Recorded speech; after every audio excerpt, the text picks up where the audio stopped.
O que você faria se um dia aparecesse na sua casa um parente que anos atrás você viu ser enterrado, ali parado na sua frente, vivíssimo da vida? E se eu disser que isso realmente aconteceu nos anos 80 no Haiti? Essa é a história de Clive Narcisse, conhecido como o primeiro caso comprovado de zumbificação. Meu nome é Bruno Derotzi e você está escutando o Derotzi Podcast.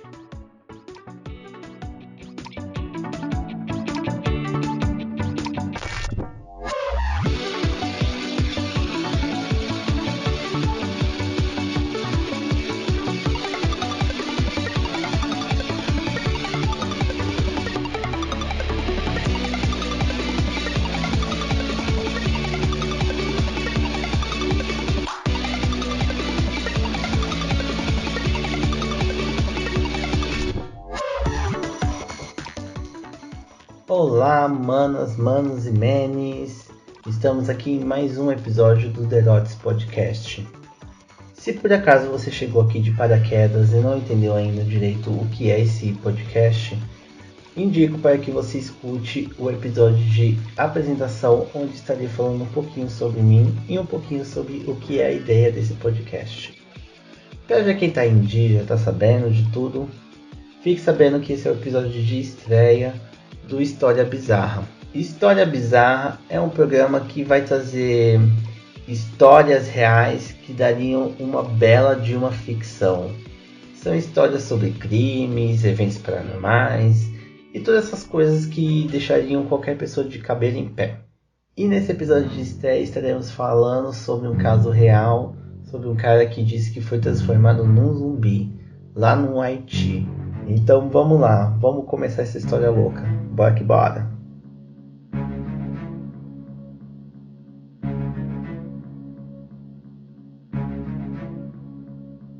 Em fevereiro de 1980, uma camponesa chamada Angélica Narcisse estava em sua casa no vilarejo de Leicester, na região central do Haiti, quando um homem começou a se aproximar e a dizer que era seu irmão Clarvus.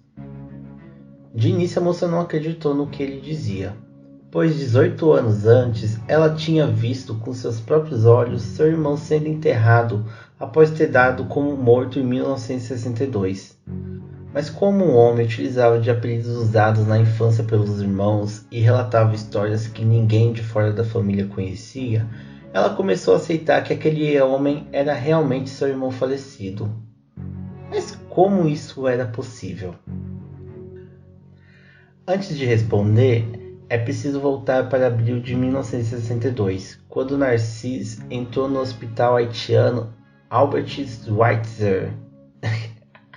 Gente, desculpa, olha, vai ser difícil esse episódio, porque vários nomes em francês e alemão que é difícil para mim. Mas enfim, é Albert Schweitzer, eu acredito. Mas enfim. Narcisse entrou no hospital reclamando de muita febre e cuspindo sangue.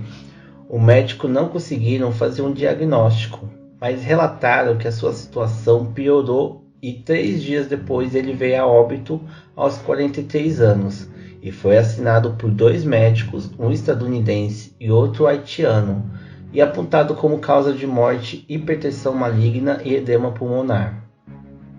Narcisse foi enterrado pela família no dia seguinte. Mas voltando aos anos 80, a pergunta que ficou no ar: o que aconteceu nesses 18 anos que Narcisse ficou sumido? E é aí que a história começa a ficar bizarra. Narcisse relata que ele foi atingido por uma poção feita por um praticante de voodoo que o transformou em um zumbi.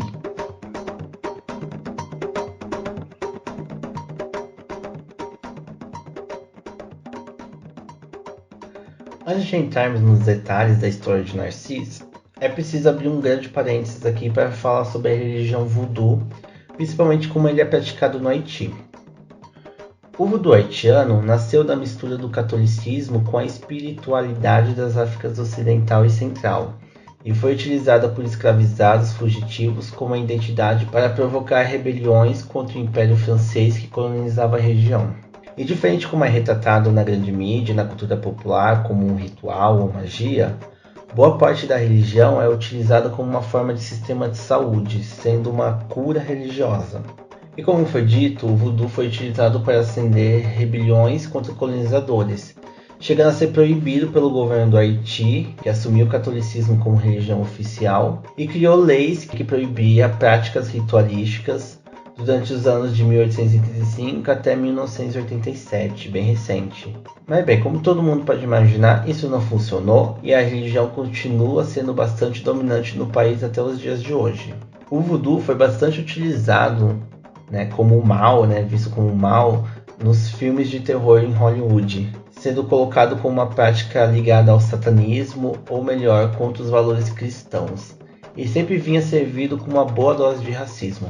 E a ligação de zumbis com voodoo não era algo novo no olhar hollywoodiano.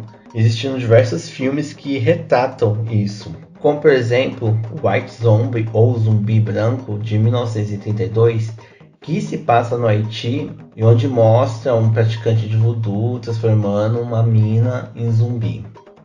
E tem também I Walk Like a Zombie, que também tem a mesma ideia, de zumbi sendo transformado através de magia negra, entre aspas. Mas I Walk Like a Zombie não se passa no Haiti. Agora sumiu o nome do país que se passa esse filme, mas ele é de 1943. Então é importante dizer que quando aconteceu aquela história nos anos 80, essa ideia do voodoo, de zumbis e de pessoas transformando zumbis através da dita magia negra, não era algo novo no imaginário popular tanto dos Estados Unidos quanto do mundo inteiro. From Haiti, land of the voodoo, comes the most infamous cult of all, Bela Lugosi as Murder Legendre. I see death. Master of the undead damned. The sinister power behind the White Zombie.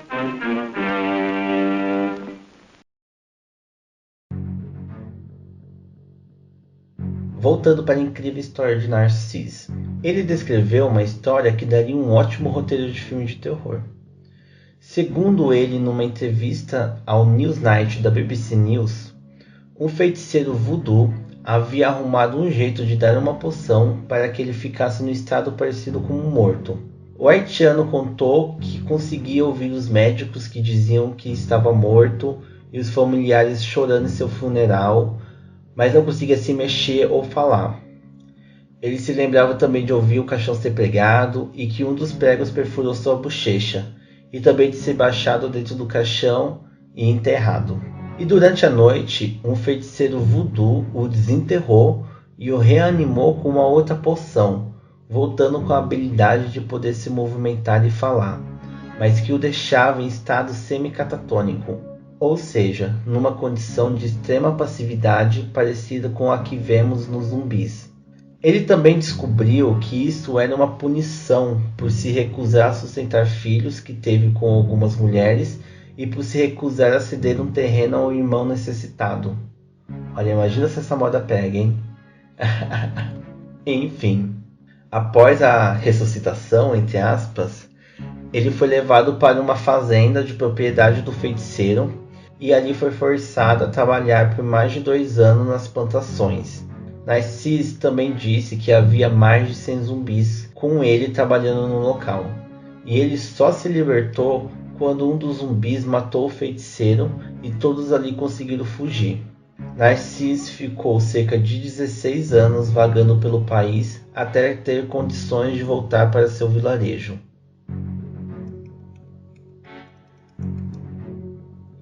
E por incrível que pareça, Narcisse não era o único que tinha uma história parecida. Uma mulher chamada Francine Leus também foi enterrada por pessoas do seu vilarejo em fevereiro de 1976, e anos depois, em 1982, foi encontrada por policiais vagando no mato e foi reconhecida pela mãe através de uma marca de nascença. A mesma poção foi dada a Francina por acusação de adultério. Esses casos de zumbismo começou a ganhar o mundo e chamou a atenção de cientistas que ficaram surpresos com a história, principalmente pela morte de Narcisse ter sido muito bem documentada. Uma pesquisa científica apoiada por pesquisadores dos Estados Unidos e encabeçada por Wade Davis, um jovem antropólogo e etnobotanista canadense, começou a ser feita para descobrir como que acontecia essa tal de zumbificação.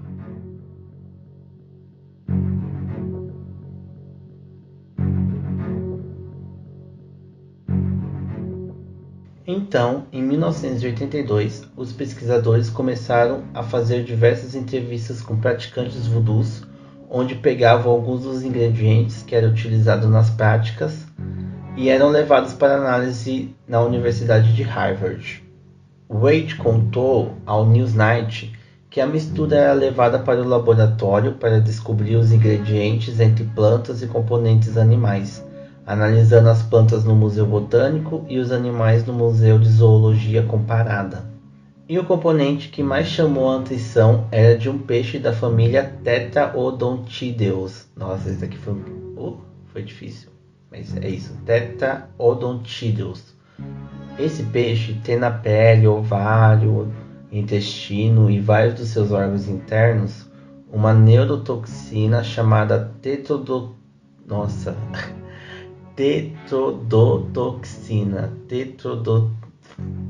Desculpa, gente. Tá difícil. Mas enfim, é uma neurotoxina chamada tetrodotoxina, um anestésico 160 mil vezes mais potente que a cocaína. Imagina isso, a loucura que deve ser. Enfim, esse peixe tem mais de 200 espécies, entre eles o baiacu ou peixe-balão, conhecido por inchar o corpo quando se sente ameaçado, e também conhecido como as drogas do golfinho, né? Já tem pesquisas que falam que golfinhos se drogam com esses peixes.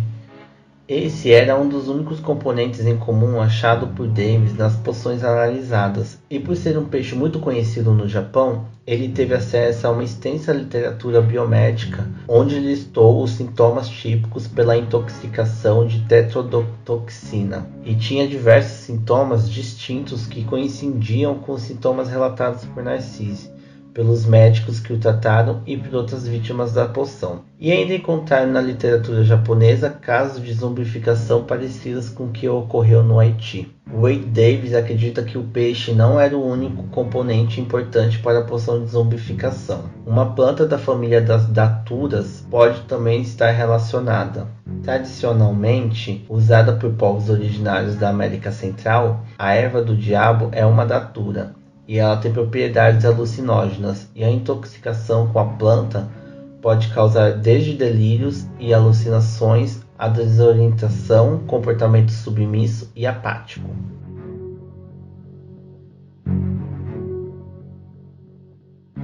A partir de testes em animais como ratos e macacos, com as poções analisadas, foi possível descobrir seus efeitos clínicos.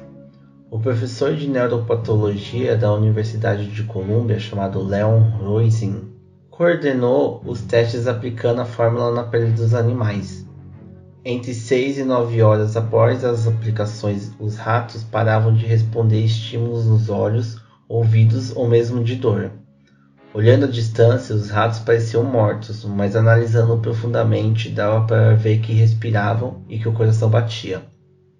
Eles ficavam nesse estado por 24 horas. Nos macacos, a droga mudou completamente o comportamento deles em apenas meia hora. Eles ficavam numa espécie de transe catatônica, consciente, mas sem sentir dor. Obviamente, a pesquisa não conseguiu confirmar com 100% de certeza os eventos ocorridos com Narcisse, pois o criador da poção estava morto e não podia ser entrevistado para descrever o real conteúdo da poção.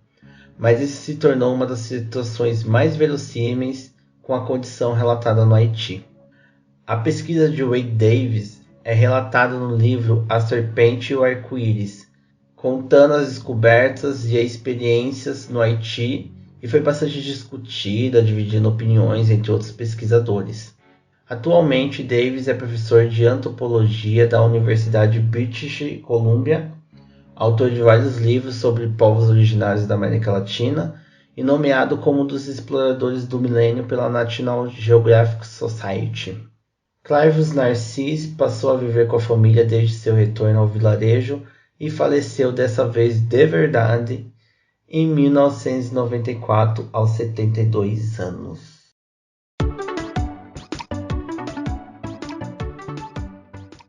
E agora eu vou entrar nas partes das indicações culturais, onde eu vou citar alguns filminhos aí que falem sobre zumbis e sobre voodoo. Para iniciar, eu irei falar sobre os filmes que eu já citei no início do episódio. Que um deles é Zumbi Branco, de 1982. Ele é um filme de terror que ele é colocado como o primeiro filme a tratar de zumbis, né? O primeiro filme de terror de zumbis. A história fala sobre um bilionário, Bill Mudd, que convida um jovem casal para viajar para o Haiti, né? Que ele tem uma casa lá, uma mansão lá. O negócio é que esse cara ele é apaixonado por Madeline, que vai casar com outro cara. E como a mina não quer ele, o milionário vai atrás de um feiticeiro voodoo com o intuito de que transforme ela em zumbi para ficar com ele. O filme é bem curto, tipo 1h09, tem no YouTube, legendado, então dá para assistir ele lá.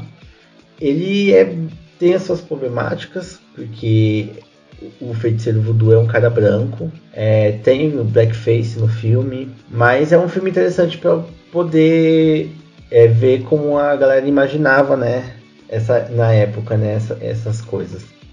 E aí nisso também indico novamente o filme que eu também citei, A Walk Like a Zombie, que eu vi aqui o título em português, que é A Morta Viva. E esse filme é de 1943 e fala sobre uma enfermeira que vai ao Caribe cuidar de Jéssica, uma mulher do fazendeiro que sofre de paralisia mental. E aí a enfermeira parece que ela se apaixona pelo fazendeiro e quer deixar ele feliz curando uma mulher. E aí parece que ela tenta levar ela para uns feiticeiros voodoo também. E aí não sei exatamente o que acontece, porque esse filme especificamente eu não assisti. Então eu não sei dizer qual é a trama direito. Mas ele também é um filme curto, de 1h e pouco. Eu não sei se tem no YouTube, porque eu não pesquisei, mas acredito que deva ter. Outro filme que eu indico, eu acho que esse é uma das minhas indicações maiores, né? É o filme que é baseado no livro do Wade Davis, aí, The Serpent and the Rainbow. E ele é dirigido pelo Wes Craven, o mesmo diretor de Pânico, do Fred Krueger. Esse filme é de 1988. No Brasil ele tem o nome de A Maldição dos Mortos-Vivos, mas eu acho esse nome ridículo, porque ele remete muito à saga do George Romero. E o filme não tem nada a ver, porque o George Romero tem uma outra visão sobre zumbis que tá muito... não tem nada a ver com voodoo, com essas coisas. É uma outra visão, então eu acho bem errado. Mas é um filme interessante, ele não é um dos melhores do Wes Craven, mas eu gosto, assim. E o filme fala sobre um antropólogo que vai no Haiti estudar essa coisa dos zumbis, né, que estão rolando lá. E aí ele começa a pesquisar com os feiticeiros. É bem a história do Davis mesmo. Mas ele ganha um ar mais imaginativo, criativo, porque o filme não é fiel, né, à história. O personagem principal acaba se envolvendo com as coisas do país. Tem um fundo também, né, no filme, que fala sobre a ditadura que estava rolando no Haiti, né, na época. Na época que o filme foi lançado, a ditadura já tinha acabado, mas na época que o filme estava se passando, né, que é início dos anos 80, essa ditadura ainda existia, e é muito usado como fundo do filme, né? E é bem interessante, assim, essa visão do Wes Craven sobre essa história, né? E pra fechar, eu encontrei um filme enquanto eu tava pesquisando, tipo, antes de começar a gravar, assim, que eu descobri, que é um filme de 2019, ou é 2020, tem um aqui falando que é 2019, outro falando que é 2020, mas é recentíssimo. O nome se chama Zombie Child, e eu não sei muito bem a história, mas pelo que a sinopse mostra, o filme é focado na neta do Narcisse, que vive em Paris, né, na atualidade, e ela revela esse segredo da família para um grupo de amigas, e uma dessas amigas começa a fazer uma busca por essa tradição secular para curar a ferida amorosa. É isso que o sinopse diz. Então eu não sei exatamente para que parte, que raios vai esse filme, né, no meio dessa história. Mas é isso. Tá aqui a indicação para quem quiser assistir. Depois a gente se fala. Talvez eu vou assistir em algum momento, talvez não agora. E é isso, gente. Aqui encerra esse episódio. Para quem gostou, eu digo para compartilhar nas redes sociais, indicar para os amigos. indicar pros namorados, pros crushes. Também nos siga nas redes sociais, no Instagram e no Twitter, @TheRotespodcast. E nos posts lá, comenta pra gente o que você achou do episódio, o que gostou, o que não gostou, o que a gente pode melhorar. Porque é isso, a gente tá aqui pra aprender e melhorar sempre. Então é isso, gente. Encerra aqui com vocês ouvindo a musiquinha chicletosa da Maya Caos. E beijos, até mais.